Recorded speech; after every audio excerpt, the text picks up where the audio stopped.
Lack of diversity. It's often seen as this anomaly instead of a product of systematic racism. The exclusion of Black athletes has a long history based in adversity experienced by the greatest Black athletes, like Jackie Robinson, Althea Gibson, Muhammad Ali, and many others.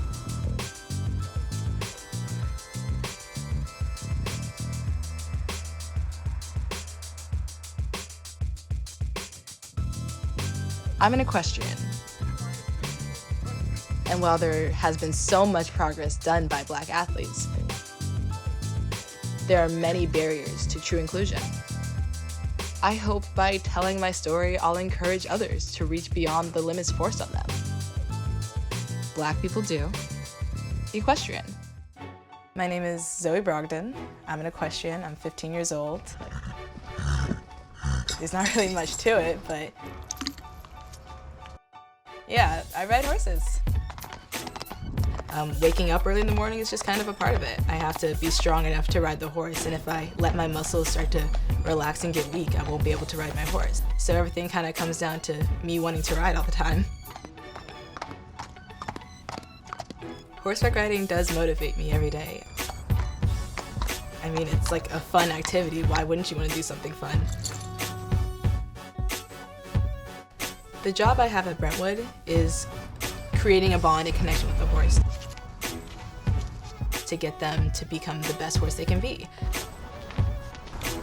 The person who rides these horses don't come as often, so I'm able to get to know the horse on a deeper, more personal level. What I do is kind of become that horse's best friend. I'm able to help that horse get around, have a good time, while still making sure she's fit and healthy.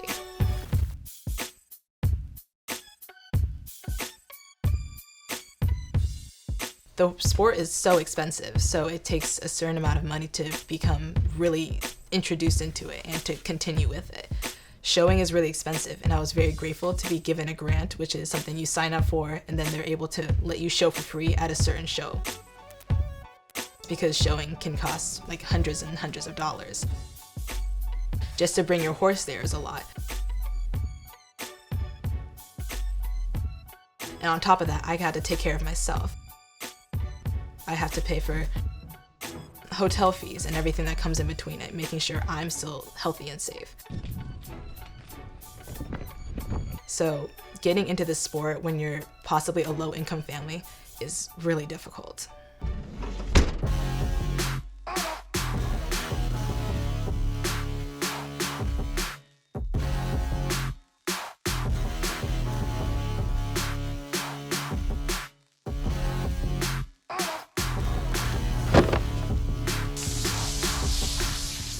The job really started because I needed to ride more horses to become better with my own horse. When I first got Ninja, I was around 12 or 13. It was the summer of 2017. One day, we came to the barn, and my dad came with me. When we came into the cross ties, which is where we hook the horses up so they're just standing still, I saw a bow on top of him. And then they're like, "This is your horse." And I was like, "What?" This is the best gift I could have ever had. The bond with the horse is almost indescribable. It's really hard to kind of make someone know about that bond without them having that bond themselves. Hey, big guy. It's more than just another pet that you have, but it's a family member. It's someone you're the closest with. I love this horse to death, and he's just the best thing that's ever happened to me.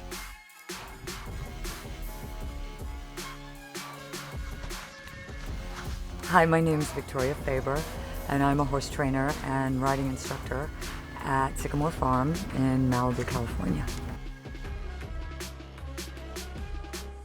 I met Zoe about 6 years ago because I was the riding director for the Compton Junior Posse. She's a really unique, extraordinary child. Gratefully, my mom found Compton Cowboys. This is a small place in Compton. That's how I learned how to ride how I do now. And that's where I saw a lot of people who looked like me. I saw a lot of representation. She has always been an amazing athlete and a great rider. She's always wanted to ride the most difficult horses and kind of like the thrill. She's a thrill seeker.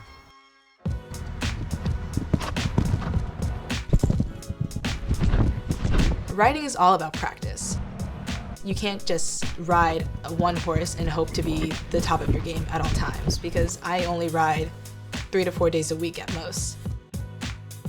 Without constant practice, I'm unable to jump as high as I want to because my body's not used to it. And with that practice, I'm able to get better. Well, as you can see behind me, I kind of have a lot of ribbons from everything I've done. We don't go to shows that often. We go to 6 shows in a year, which is not a lot because a lot of people can do 16 shows in a year. I usually bring one horse, my own horse, because that's all we can bring. Other people who are able to bring multiple horses, like 4 or 5 horses, so they can compete on those many horses. I can only have one chance to go into the arena with my one horse and succeed, or I could fail.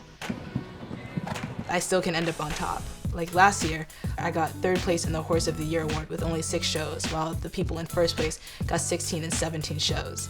That's kind of a big accomplishment because that means I'm placing really high within each show. My goal for me right now is to make it to a Grand Prix. That'd be fantastic, because those are where the top riders start jumping and showing.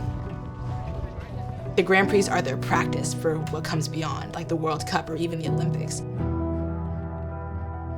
If I'm able to get that sponsorship and maybe show abroad, that'd be another goal for me, to be able to show in Paris or in London.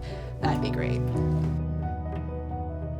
I would like to see more people getting an opportunity to do things like I do. I would like to see more people of color within the sport. You're good.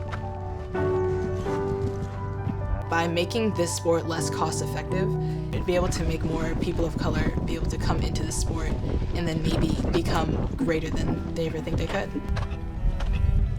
Being a Black athlete, I kind of hold a lot of weight on my shoulders. There's not a lot of us there, so kind of the representation falls on anyone who is a part of the sport.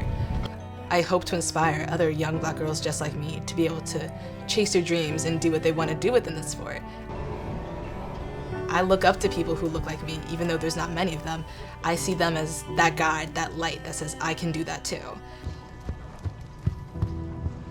I want to be that same light for other people. I want to be able to show them, hey, I can do this because I see other people like me doing it. If I'm able to become that light for other people, that's my greatest goal.